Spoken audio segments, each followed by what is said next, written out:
Hello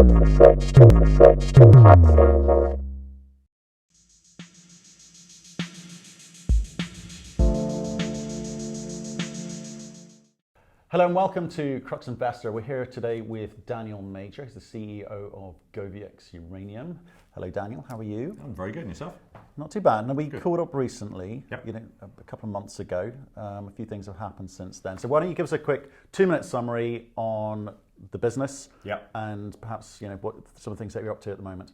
Yeah, I mean, we are an African-focused uranium play. I mean, that is really what we are. The key to us is effectively we have 2 permitted projects.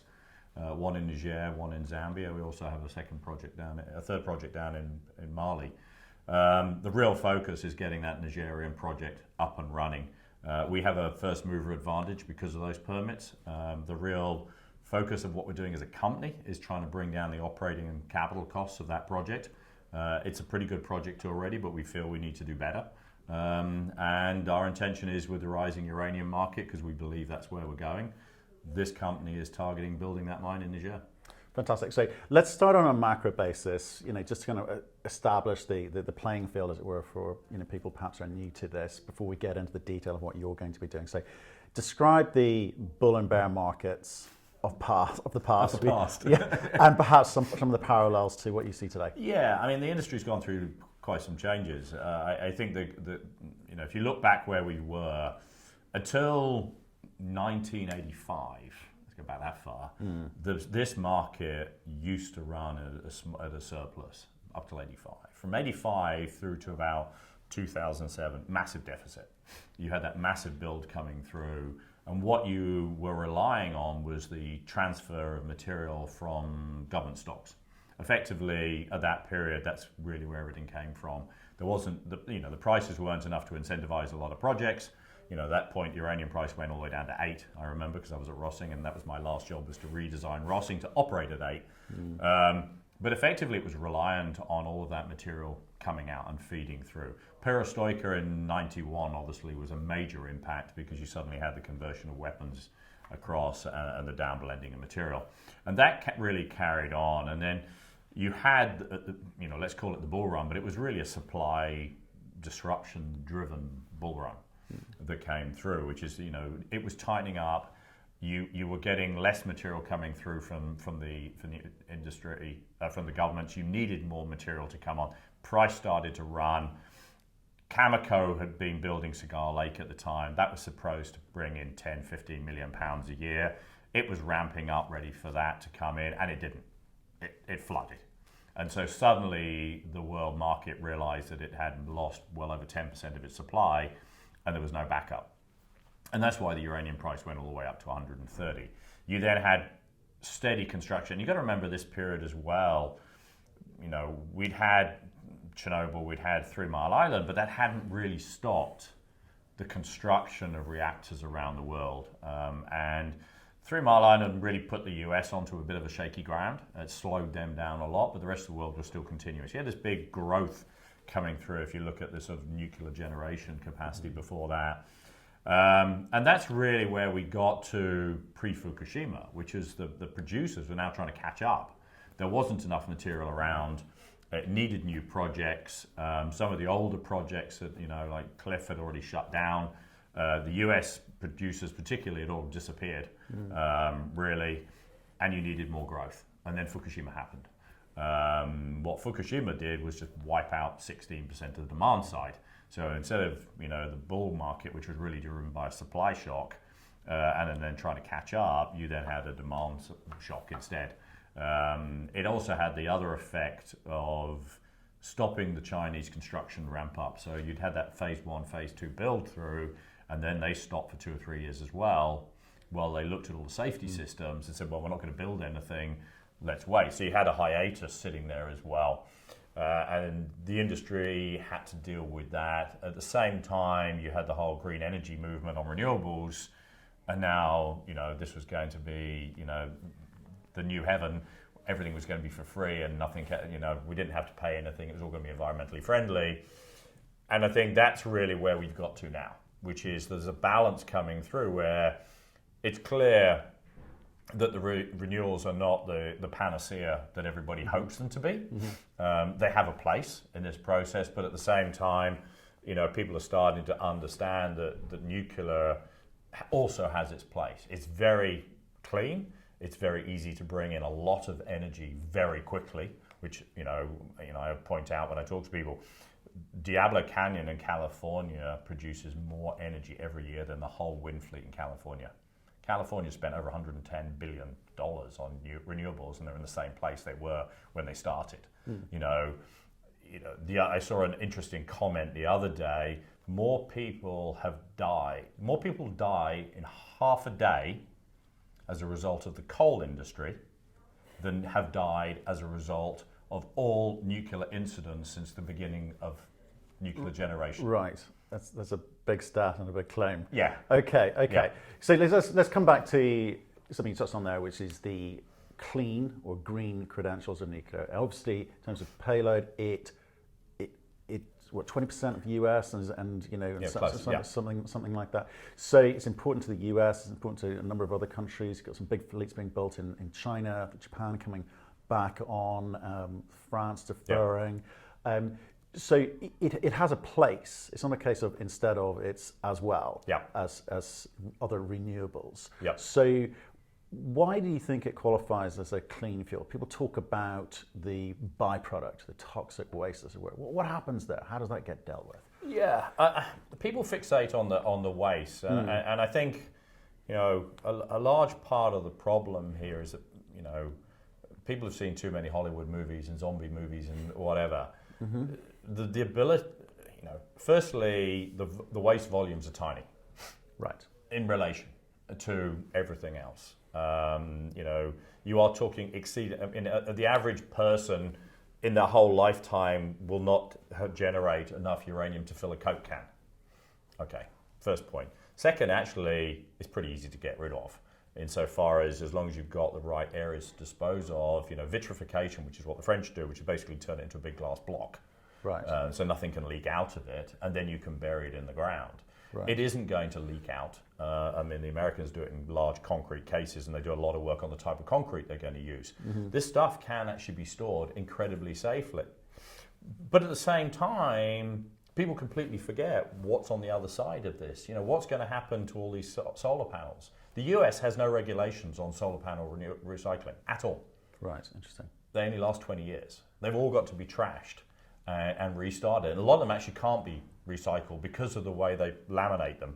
They're exceedingly difficult. So, you then say, well, okay, fine, you've got this issue. It's relatively small. It can be dealt with relatively easy. You just put it underground, deep underground. With the right design, water aquifers, you can mitigate almost all risks. But you compare that to what's out there on the other side, which is, all right, what are you going to do with all these solar panels that need to be recycled? It's not there. In wind produces more radioactive waste by tonnage than the nuclear industry does. Right. Why? Because of all the rare earths that need to be mined to produce all the magnets and things. Okay, that sounds like a topic for another discussion. Yeah, I know, but it just shows what I'm saying.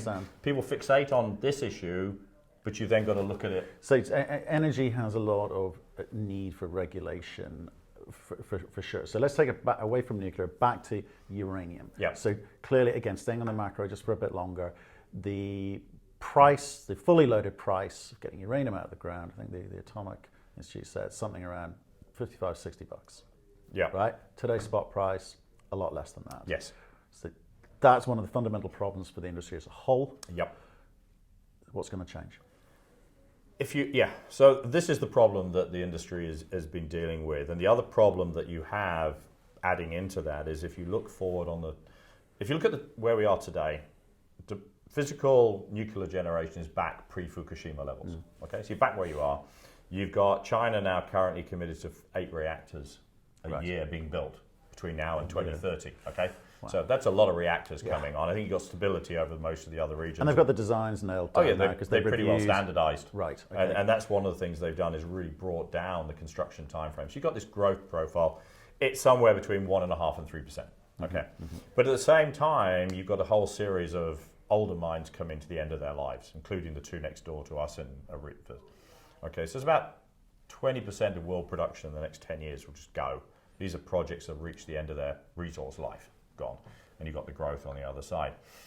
So you have got to mitigate those. The current price really only supports at the moment the Kazakh operations. Nothing else can really operate. And in their case, it gets tougher for them as they go. Do we know what the Chinese are producing at? Though they produce so small amount, I wouldn't even worry about Right, them. okay. I mean, they're like £1 million a year. Well, the Kazakhs are around so 24, 25 bucks. Well, they're coming in at cash cost at about 20. Their all-in Right. cost is quite low as well. So Right. you know, they come in at the moment, but their life gets tougher the longer they're in production. So you have to go through. So you know, and really, I think the way I look at the industry and why I think it's different before.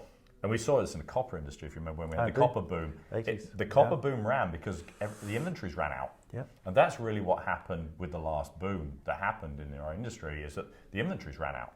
The government was the provider of the inventories. They weren't selling, and suddenly the major production unit disappeared as well. Yeah. Everything went crazy. Where you are now is you've cleared out a lot of the excess supply. So we're now in a supply deficit. But I think the way I describe it really is you now got a duopoly in this industry, which is, and it's an interesting duopoly because you have Cameco, who basically said, we're going to keep production out of the market until we get the price we need. There is no point in us continuing to consume up our in-ground inventories unless we get paid the right price to take it out. So we'll buy up whatever's around, we'll pull down the inventory level. They've kind of come out, and I've heard different numbers being quoted, but you know, the number I think is a reasonable number given where their book was, is about $50. So let's say Cameco says, at $50, we will restart MacArthur River. Fine. The difference is you now have Kazatomprom sitting on the other side of this, who's like, yeah, we're making really good money at $50. What they are now is effectively OPEC in our industry. But the difference is OPEC would always be a push-pull supply-demand on their own. Kazatomprom has a market maker in Cameco. It's the simplest way I describe this. And so I think what you're going to see is Cameco get the price they want. Kazatomprom will then settle their production level to hold it there. And they'll be like, we're happy to get $50 if you're happy with $50. Right. What we don't need is it to go to $60 or $70 because all that will do is incentivize other projects in, and we'll be back to this again. Hundreds of companies yeah, and we up. don't need this. Yeah, What we need is a stable industry that goes forward and maintains the projects that can come in, and those that can't don't arrive at all. Okay. It sounds quite dubious in a way in terms of potential price fixing in effect. Yes. I'm not saying it is, but it sounds like it. But I can understand the need to create some sort of equilibrium in the marketplace. I think it's less price fixing. Because, you know, there are always projects that can come in underneath. I mean, and this is one of the issues you're going to have to watch from a risk point of view, which is the Athabasca projects. How do they fit into that market and not create shockwaves as they arrive? Because, you know, you look at whether it's a NextGen or a Fission or a Denison, each one of these is a sizable project when it turns up. How does the market deal with that? Fortunately for us, it's probably 10 years from now, and I don't have to worry about it yet. We just have to get through where we are. So clearly with that duopoly, the question I was going to ask was, you know, who are the winners and who are the losers in terms of producers versus developers or explorers? With that kind of level of price sensitivity, clearly right now everyone's underwater, but let's say it creeps back up to $40. I think you need to look at the companies that can get away at, you know, the $50 mark. Right. Those that you can think are doable at $50, those are the ones you're going to go and say, yeah, that's where I can play it out. So what's the turning point? What's that sort of step change? What does the price need to get to before the institutions come back in? Well, the institutions are coming in, and what I'm finding as well is an increasing number of uranium funds turning up. Right. That weren't there before. But they're not significant, are they? They're varying in size. You know, some of them are $20, $30 million. They're not big yet, but it's not a big sector. I mean, the whole market cap is $15 billion for the whole sector. Right. You know, so you know, it's not they don't compared need to to be other commodities. Yeah, it's a tiny sector, so it doesn't need to be large amounts. But there are starting to have an increasing number of these uranium-focused groups turning up. So. Yeah, I mean, look, when you look at it, who are your winners and losers, it's going to be, the explorers will always be interesting. I think if you're looking at an explorer who's outside of the Athabascas, it's got to be somewhere they can bring their cost in at a similar kind of, looking for high grade areas. From the producer's point of view, we have the other added issue out there, which is Section 232, which we can come back to. Well, let's do it now, because everyone's I have talking no about idea it. what the answer is. I mean, I've had my view out there for a while. I think, and I think the problem that I see, and we have no idea. I mean, the documents were filed yesterday. What's in that document? None of us knows. We're all guessing. The way I've tried to rationalize it in my own head is that and where I tend to go, which is the geopolitical side of this. Well, that's one of my questions. My issue on this is wholly geopolitical, which is if you are the US government and you're looking at your position in an industry, it's the nuclear industry, but it's also nuclear defense. Okay. If you look back pre-Fukushima, you had Japan, you had South Korea, you had the French, you had the Canadians, and you had Westinghouse, which is a Japanese crossover one. So these were the guys selling reactors. These were the guys with the technology out there doing their thing. Oh, and the Russians. Where are you today? Russia and China. Yeah. And the US is hanging on by its fingernails, hoping to stay in the game. Bit of Taiwan, bit of Korea still. Well, no, but South Korea doesn't sell anything. They're basically out of the market. The Japanese are out of the market selling reactors. So I'm looking at it from a reactor sale point of view, and that is the geopolitical shove. So you've got China now in the global market offering their reactors for sale. You've got Russia out there offering their reactors for sale. Well, if you're the energy supplier to the African nations or whatever, this is a Cold War power play. Effectively, you're selling power, whether it's investment to infrastructure or an investment to power, you're driving the development of the developing regions. So where does the US sit with that? And how do they counter? And that's what the government in the US is now trying to do. You've seen them pushing Westinghouse, trying to get the reactor built in India where they've signed up, and they're trying to go elsewhere. So I kind of look at the geopolitical side of this and go, that is the really big picture. There is I'll use the newer nuclear war, but it's a boardroom war going on here, which is, does the US allow itself to fall behind Russia and China, the other superpowers? But there's two things going on here. There's the infrastructure component, which is the plant itself, right? And then there's the need for uranium to... So on the other side of this is the supply side, okay? Right. And given the size of the market, why would America necessarily care? 15, it's not a big market. If you finish on the geostats point of view, that whole civil nuclear knowledge base ties into what you're doing from a military perspective as well, okay? Right. Okay, so you got this whole scientific knowledge base of generation development and going on. That is a major play from geopolitics. If you then take that and you go to where the US producers are, and they're saying security of supply is the biggest risk you've got here for your existing fleet, in the US. Sure. Okay, fine. But what happens if and everyone will argue that the cost of uranium is not material. The question I then look at is if there was a really good presentation last year at the W&A where Exelon presented their costs and showed how they were working against the gas market. Their margins were not big. So I kind of look at it and go, all right, it's not a big cost, but their margin isn't big either when they're competing. So it does become a big impact on you if you suddenly double the uranium price on you, using that as an example, because you're now just working on a leverage that's here. So your total cost is X, but I'm only making that much. So if I now top that on, the capital's already in. I can't add that in again. You're core. So that's how I kind of look at that and say, yes, it doesn't make an impact on the total package, but when you're on the margin, makes a big difference on the margin. And I don't know which way. Do you protect a few jobs in the uranium mining industry? Or do you protect a lot of jobs in the nuclear industry and your position in the global power play? I use that pun there, but yeah. Good one. But that's how I look at it and go, I don't know where the government sits on this. And it's not as simple as protecting jobs in the US mining industry. Well, yeah. I mean, there's huge parallels, obviously, with the aluminium and steel industries there in terms of protecting jobs. But there's more jobs there. But I think this is bigger. This is bigger emotionally, not necessarily economically.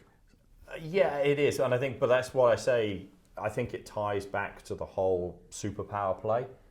which is what happens if you lose your position in this battle? Because aluminium, great, it's pricing, but you're not going to influence a government in Africa if you're not the guy. If you're the guy who's just put in a gigawatt power station and you paid for it, your influence over that region is far greater than if you ship some how many cheap power aluminium. stations are there in Africa? You mean There's 5 down in South Africa at the moment. Right. Now Zambia's looking at them. Right. Nigeria's looking at them. You've got a number of big countries. They've got to pay for these things. So Well, no. What the Russians are offering is a build, operate, transfer. Oh, right. Okay. So they're funding it. Okay. The Russian government is funding the power, proposing to fund the power Well, station. this is the next question around the geopolitics of it. Africa is, it's got a lot of product there, a lot of product. Yes. Okay. Other products, yeah. And a lot of other product and a lot of the other opportunities, and those things tend to get tied up. The Correct. Chinese have been doing it for a long time, Russians, the French especially, have been doing it a long time, and the French have a huge reliance at the moment in terms of Correct. power. So what's going to happen in Africa with regards to the political powers? Russia, China already in there, France in there. The US is trying to have some influence. Yeah. But it isn't necessarily getting the voice that it hopes for. So what's going on? Look, I mean, part of that is the Americans tend to, in my view, go global and then keep going back in again. They become global, then isolationist. Yeah. Whereas Russia and China remain global. Yeah. And that is the problem that, I don't want to get into US politics, but that's its problem in Africa particularly, is it keeps going back and forth and there's no clear strategy of where they're going. But this is one of the areas to look forward, which is why I think it's important, is that the small modular reactor is where this is going to as well. Okay. And this is part of the play. Interesting. What's that look like? Well, the small modular reactors are everything from 10 to 300 megawatts. The problem you've got in Africa is there's very few countries that can handle a big reactor. To put in a 1.3 gigawatt reactor means you've got to have a grid that can handle this thing. Most of the countries don't even need that much power. However, what is interesting is if you can offer a government in Africa a 300 meg reactor, that they can handle. A 10 meg reactor out here will help this jurisdiction develop and put power over there. What I found interesting, there was a period last month, Canada, US and China all signed investment agreements to SMR in 1 month. They all put announcements out, bang, bang, bang. What happened? Why so quickly? Why? Because they're all on the same game. This is the angle, back to the geopolitical angle, I think, which is each of these guys know this is their leverage. If you can't go and sell somebody, a truck if they haven't got a garage for it, but you can sell them a car. So don't try and sell them a 1.3 gigawatt reactor, but invest them a 300 meg reactor. Yeah. And you bring it down to the scale they want. And this is now becoming competitive. So you've got Canada, the US, Russia, and China all pushing small modular reactors and all trying to get ahead of the game. And that is becoming very clear because they're all putting money towards it. And that takes me back to my whole geopolitics argument, which is, why are they doing this if that's not going to be their end game? You've got to stay ahead of everybody else, because you lose your position, you won't get it back, in my view. It's gone. The other guys are ahead of you.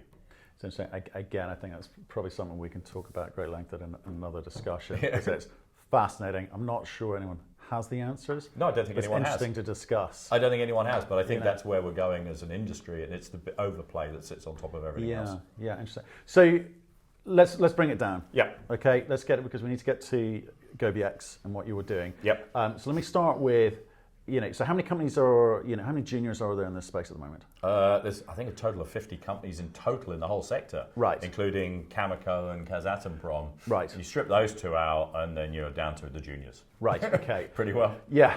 So everyone's been hit hard because the price is what it is, spot is what it is, and it costs what it costs to get it out of the ground, okay? So there will be some winners and losers this year. Some people can afford to sit around and wait for the price to go up, or maybe get taken out. Others can't.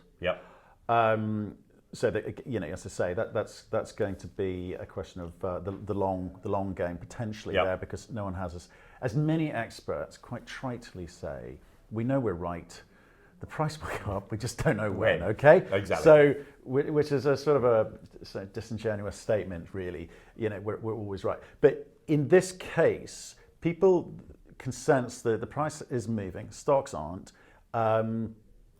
People are going to start needing money soon, okay, to keep their lights on, okay. Whether that's refinancing or covering some basic G&A, etc. What are you doing? What am I doing? We took a view a long time ago, and we've really stuck to that all the way through. We have 240 million pounds of uranium in the ground. Right. And in 2013, we turned our drill rigs off in Niger and just said, look, that's good. We've got a lot of pounds, guys. Yeah. Could we drill out more? Could we change the way? Yes, Sure. we could. Right. The reality is, don't keep pouring money into the ground. Make the project work that you've got. Right. And we've done that all, and then we added the Denison assets to really give us a pipeline and diversify risk. And that's really why we did that. Okay. What we have been focused on is really just moving ourselves forward, that when the market did turn, or does turn, we're ready for it. Our biggest single advantage, as we always say, is that mining permit. It's we have first mover advantage. So you're slightly ahead of the game. There's a lot of people sitting around with no permits. With no permits. That's problematic. And in some places, it could be a really long time to get your permits. Absolutely. And that is a lot of cost. Okay. To just sit. So that's waiting. a massive tick. Massive tick. Ahead of the game. So the bit we really focus on, we did a PFS. The last time it was done is 2015. Right. Okay. So my strategy is really simple.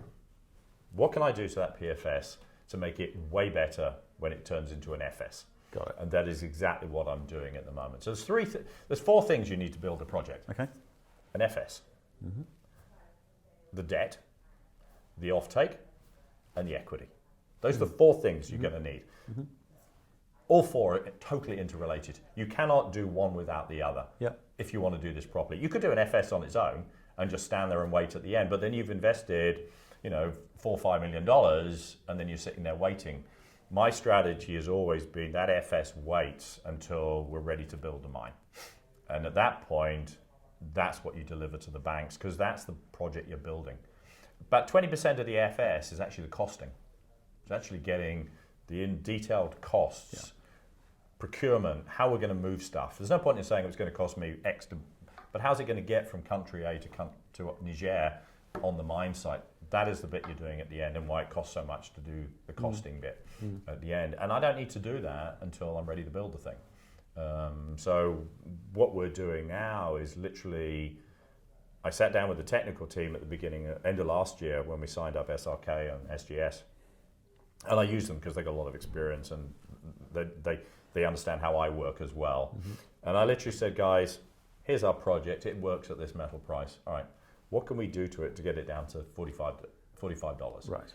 If my view is right, that $50 at Cameco and Kazatomprom is the right benchmark to set, I've got to come in below them. Okay. All right. So that's kind of what we're doing, which is what can we do to the project? So let's go through the things that's costing us from capital or an operating cost point of view. What can we change? What's new in the last 4 years that we don't know about and we should be looking at to change our project? Okay, so all juniors, they go through a process. They've got to be able to get to the point where they can build this thing out if they want to. Yeah. Not many people do, because it means huge debt required. The team on board who've done it before. Yeah. But if you don't go through the process of looking like that, you perhaps undersell yourself. There's a discount going to be applied. Yeah. Okay, so you are where you're at the moment. You're trying to optimize the economics around this. Get down to 45 if you can, or work out what it would take to get to 45, and give yourself a small window there before, if the price continues to rise, before the big boys turn the taps back on. Okay. But come on, what's the reality? What's a win look like for you, truly, and for shareholders? Well, look, I always say the same thing. You never know when someone's going to walk through your door and want to pay you more money than you know what to do with. Okay, sure. You never know when that is. And I have conversations with the big nuclear guys, and the reality is, guys want a project as de-risked as they can get it. That's the reality. Sure. So, if you're sitting there, and let's put two examples on the table, where you are. Let's say you go and buy a Canadian project today, and you come in and you make an investment. You're making a risk decision as that investor coming in, which is, okay, I'm going to get this thing to a final feasibility study. Given some of the grades, you probably say I can get that to there, so the grade protects. However, is it going to take me 10 years or is it going to take me 15 years to permit this thing? I don't know, but I'm sitting on it. Or do you wait for Goviex to get the next 12 months to turn around and say, well, actually, here it is. I've got the debt lined up. I've got the offtake lined up. Here's the feasibility study finished. This thing's ready to roll. And the permit's already done. Sure. So okay. at some point in that part, and that's basically the feedback I get as well, which is, we like your project. We see where it is. Continue the de-risking. We'll keep having the conversation. So is that what you're actually doing on a day-to-day basis right now? What is Goviex? What is Daniel Major That's effectively doing? what I'm doing, which is I'm getting my project, because those conversations you are having, you don't know whether that guy comes in at the end of the day as an off-taker, an equity player in the project itself, or he takes the whole thing. You do not know what is going to be the end game to the parties you're talking to. Right. And so you talk to all of them because you're doing the same thing with all of them. Right. So it's all pretty a moot point given the price. Okay. Correct. So there's a bit of time between now and it hopefully recovering, the price recovering. What do you do in a year's time if the price is, sub $50? Yep. What I've been doing all along, which is keep the costs as low as I can damn well go do it. Right. But what we've always done is look at I always looking at what can I do to my project for the least amount of money, Right. to move it forward. What you can't do is sit and do nothing, because the moment you're Is that true? There's no point you can say, I've got to hunker down here. I'll just sit and but wait even around. if you hunker down, Yeah. one, investors will just give up on you anyway, because all investors want to know there's some capital growth out there. If you get, Sure. Unless they're underwater, in which case they may hang they're around. not, but they're no longer. They're captive audience. They're captive if they can't trade anyway. Right. In which case your share price is just nosediving into the ground. Yeah. So you've got to have you've got to be doing something to add value. Otherwise, why am I in the chair? If you're hunkering down, then most of the CEOs should just. But to be fair, at some point, and there's not just uranium. There's lots of commodities and lots of industries where sometimes there's just nothing you can do. Look, if it's nothing you can do, then you don't need very many people in your company. You need to clear the whole damn thing out and settle it down. And then you've got to look at what do you need to do to retain the assets that you've got. And it's a asset retention problem. Right. What can I do? The least thing to do just to hold on to my assets. That's all you're going to do. That's fine. If your shareholders know what that is the story, then you're telling them, I'm just a shell for now, guys. I'm not going to do anything. I'm just going to sit here. Or you look at it and say, what is my strategic steps that I believe we have the advantages in or not? What can I do to change it? For example, we don't do any work in Mali. We do nothing. Right. We literally shut Mali down. There's a couple of guys there that look after it. Do we do nothing? No. What we're doing is things like we're doing an ASTA survey at the moment, which allows us to go and relook at the projects. And in Zambia, But that's the bare minimum to keep things going, but it also, ticking along. We're learning. So you're Right. adding value yourself at the same time. Okay. So you're ticking on, but you're adding value because we've got 140 kilometers of strike length in Zambia. Yeah. Do something that adds value. Right, but at the same point, you've got a lot of pounds on the ground. You know that you've got your FS, and it looks quite good at the moment. It's standalone company, it'll be fine. You've got a lot more potential, blue sky, a lot more drilling. You can build out the pounds, but when you've got the money, when the market's there again, and then that does make it very attractive. But what are you doing today that's going to affect share price? Is there anything you can do? Yeah, it comes back to this point again, which is what is it that I offer for the growth to go on Goviex? And it's Madawaela. If I can get Madawaela into a position where it's got a very viable project at a much lower uranium price, then I can get that thing built. If I can get operating costs, let me just throw a number out there. I have no idea whether I'm going to get there. Sure, okay. But let's say I target $20. Right. As long as I can pay that debt, get a project up that's can pay its debt down over 5 years and is running at a $20 cash cost, fine.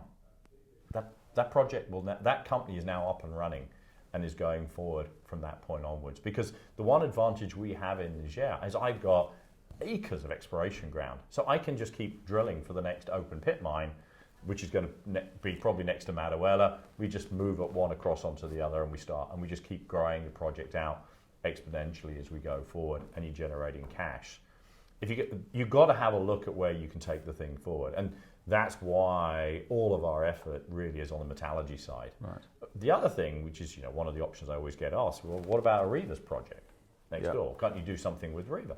Yeah, we talk to Areva all the time. Do we sign MOUs? No, we're not. Can't be bothered. I mean, an MOU is just a piece of paper. But the reality is, But I will not have come to any decision with Areva until I know what my own project looks like, because otherwise, sure, I may be giving away the deal of the century. Creating more and more admin. Yeah, but also they may offer me X, and you go, oh, that's great, but I don't know what I've got over here. Yeah, I need to know what maybe letting Areva shut down Cominac and I go into production is a better play, and that I become the hub for the region. Interesting. And the Goviex builds a really good module, and our plant's modular, so we can actually add to it quite easily. Right. And we're putting a lot of technology into play there, which is a lot newer than what they do. Maybe we become the hub for Niger. I build a process plant and I process other people's material for them, bring my own cost down, make a bigger margin. That's the other way of looking at it. Okay, so there's a few options there, and you've obviously looked at those and tried to understand what the options are. You're on the TSX, right? Yep. Well, V. TSXV, yes. Who's going to come in and give you money? Are we taking Russian money? Are you allowed to take Russian money? Is it the Chinese? At the moment, where we are from a current now, it is normal investors. Whether it's family funds, it's uranium funds. Right. It's okay. See, because that's the scale I'm working at today. I don't need a lot of money to do the things I'm trying to do today. When I come to the big ticket, which is where do I find $100 million of equity, that's part of why you're communicating with the big utilities that are out there, saying, okay, because at that point, I'm going to be saying, here's my debt pipeline. It looks like this, but it needs this equity to come in with it. Here's my offtake agreements that I've got, which are supporting the debt. And so you're putting your equity in under those offtake agreements, and that's how the cash flow is going to look going forward. How much of that equity is going to be industry players? How much of it's going to be the market? I have no idea today. We won't know until we get to that point, and then we'll figure it out as part of the play. So, there's a bunch of juniors still around, somewhere under 50. Yeah. So tell us, and don't give me the generic answer, give me the real hard, cold facts. Why is Goviex going to be around when others aren't? Yeah. Assuming the price doesn't move for the next 12 months.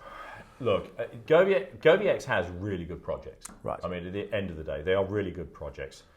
Do we believe we can get our projects away at a lower price? Yes, we do. Okay. What makes you say that? Because I think we're working very hard on getting that done. And what everyone else is doing? Yeah, you feel? I mean, we're doing some things that are different. We're applying some different things to it. They're great projects, and they're in jurisdictions which they're already permitted to go. Right. And fine. Let's say you go onto a North America, there's some great North American projects out there, but if the market's not going anywhere, just going to be permitting. It's all technical. They're sucking cash. You're all underwater. They're just sucking cash as well, sitting there doing absolutely nothing. Yeah. So I don't think that changes. I think what we've got at least is, and we're doing some interesting things. For example, at the moment in Mali, we're looking at the gold potential we've got on there. We're actually part of a gold belt. Will we do it? No. We probably do it with somebody else. Sure. But there's gold down there. In Zambia, we're looking at whether we can bring in someone on a more local basis to help support the project down there. So we look at... What do you mean a more local basis? Can we get a Zambian partner on board? Okay. Financial partner. Yeah. Right. So you have to look at the optionality that's around you and say, do I want to keep funding as Goviex everything, or are there other ways to defer costs and focus on the things that we want to focus on? Okay, so what else have we got for investors? Why should they still be listening to you? I think at the end of the day, you gave me a scenario where uranium price does nothing. I don't think that's the case. Okay. I think we're very much in a case where the uranium market is going to do something, and Section 232 is part of that. Is that good for non-American companies too? I think the reality is we have no idea what's going to happen with Section 232 today. I think the reality... But is it driving a narrative which suggests even if I think nothing the happens. narrative is it's a bit like a Brexit conversation. We won't go into the politics of Brexit, Sure. but the same conversation applies. Right. We don't care. Just Right. can we finish the conversation Right. so we can get on with it? Okay. And I think that's exactly where we are with Section 232, which Sure. is, can we please finish this conversation? Because once it's finished, we can all get on with it. And the sense from the market is that particularly the US utilities are basically sitting on their haunches doing nothing until it's resolved because they don't know what to do. True. And they're pulling inventories down as a result. Okay, so 232 may or may not have a bearing on you as a non-American business. But so But it'll take the brake off the market to a degree. Okay. Because the US utilities You're making will that know, call? You're going with that call? Yeah, Okay. I think that's the reality is that utilities in the US, you can see, have not been actively trading material. Interesting. Okay. They have been pulling down their own inventories because they don't know where their material is going to have to come from to process to go forward. Right. And if they suddenly get told that from now on 25% of your material is going to be US produced from tomorrow, Right. they're going to be, big problem here. Why did we buy all that stuff last week from that guy down the road who's not in the US? Okay. So rather than make a decision, let's just pull down on the inventories we have got, defer that buying until we know where we're going to be. Okay. So Goviex, you've got permits, you've got good assets, you've got enough about what you've got under the ground to get a sort of sense of working towards some form of economics and optimization of those economics. You, as a business, you're here today, but you're competing. You think you've got a sense of what other people are up to. Your lights are still going to be on in 12 months' time. Yeah. What's the only thing that could stop that? A black swan, another Yeah. Fukushima type event, and I don't see. One thing that Fukushima has done is smarten up a lot of the reactors around the world, so that your chance of that occurring is probably pretty slim. Is it always a chance? Absolutely. This is an industry where things do happen, right? But very, very rarely around the world. Okay, so we'll finish off. You believe you've got the fundamentals right, and mining business is about fundamentals. Yep. Slightly hampered by the sentiment at the moment in terms around pricing, but you feel that this year, you made that call, you think it will change. Yep. And that's going to be good for Goviex. Yep. Invest here, is that what you're saying? Exactly, and what we've always done is limit the expenditure to meet where the market is at the time. So even though we have a very positive view, I'm not going crazy on spending money. I'm actively saying what achieves the most value for the least expenditure to get me further down this path. Don't go out on a big drill campaign for something that can wait 6 months because it's not a critical path item. Right. Do the things that add value for the least expenditure. Is that your big thought you want to leave investors with? Exactly, and we're super cheap relative to our peers. Fantastic. Thanks again for your time, Dan. Lovely to see you. It's always a pleasure. Very informative, as always. Thank you very much for watching our video. We do aim to give you informed and intelligent information with which to make your investment decisions. So if you liked what you just saw, please give us a thumbs up. And if you want to see more insightful, in-depth, honest and unbiased interviews, then please click the subscribe button. So thanks again for watching, and we look forward to seeing you again soon.